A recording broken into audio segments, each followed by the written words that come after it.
ये लो। Thank you, बहुत शुक्रिया, बहुत शुक्रिया। इस वक्त इसकी बहुत जरूरत थी। ये मोबाइल तो रख दो साइड में। अरे छोड़ो ना, रख देते हैं भाई, क्या हो गया। तुम ऐसे ही बैठे बैठे चाय पीते रहना।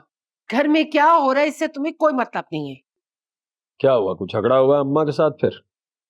अरे झड़प क्या, मैंने तो कभी उनके सामने आंख उठाकर बात नहीं की है और तुम झगड़े का इल्जाम लगा रहे हो। मैं और मेरे बच्चे इस घर में दूसरे दर्जे की हैसियत रखते हैं। अरे आज तक हमारे मुंह से कोई भी बात निकली हुई कभी पूरी नहीं होती। और निम्रा, अरे वो निकालती है मुंह से, अम्मा बेगम फौरन उसकी बात पूरी करती है। शाइस्ता, तुम जानती हो कि जितनी भी प्रॉपर्टी है वो निम्रा के बाप की है। मैं ठहरा एक नौकरी पेशा इंसान, अब मैं इस तरह के नखरे कैसे उठा सकता हूँ भाई? हाँ माना, ये सारी जायदाद मकान सब उसके वालिदैन का है। अरे निम्रा और अम्मा इस घर में अकेली रह सकती थी क्या, अगर हम लोग उनके साथ साई की तरह ना रहते तो? और वैसे भी माँ बाप बनकर हमने निम्रा के सर पर शफकत भरा हाथ रखा है।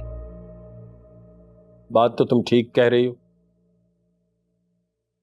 वो फारिस ने ना नई बाइक लेनी है, तो अम्मा जी से पैसे मांगे, उन्होंने इनकार कर दिया। नहीं, तो फारिस क्यों बाइक लेना चाह रहा है? उसके पास तो बाइक है अच्छी भली। अरे कहाँ अच्छी बाइक मौजूद है, वो तो इतनी पुरानी हो गई है। और वैसे भी वो दोस्तों में बैठ के उसने कह दिया कि मैं नई मोटरसाइकिल ले रहा हूँ, अगर नहीं लेगा तो दोस्तों में शर्मिंदगी होगी ना उसकी। अच्छा जरा तुम अम्मा जी से जाके बात तो करो। क्या फायदा है बात करने का? तुम जानती हो उन्होंने क्या जवाब देना है, ना ही करनी है। वैसे तुम्हारी अम्मा ना हमारी शराफत का नाजायज फायदा उठा रही है।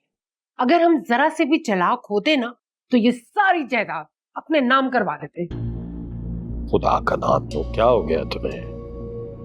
माँ है मेरी वो। मगर तुम्हारे साथ तो रवैया उनका सुतेलो जैसा ही है ना। पता नहीं क्या सोतेलो जैसे सलूक कर रही हैं। भाई दुकानों का किराया आता है, घर में राशन भी डलवा देती हैं, खर्चा भी दे देती हैं, छत भी दी हुई है, और क्या चाहिए हमें? तुमसे तो बात करना ही फजूल है। अच्छा, मेरे पीछे पड़ने की जरूरत नहीं है। तुम अच्छी तरह से जानती हो कि ये सब क्यों हुआ है। करने देती ना निम्रा का और फारिस का रिश्ता, सारी प्रॉपर्टी हमारी हो जाती, ये मसाइल ही ना होते। मगर क्या किया है तुम? मैंने अपनी भांजी के साथ अपने बेटे की शादी करनी है, तो भांजी के साथ रिश्ता पक्का कर दिया है, तो भुगतो, अब सब्र करो, और क्या किया जा सकता। अच्छा तुम जाके अम्मा जी से बात तो करो ना।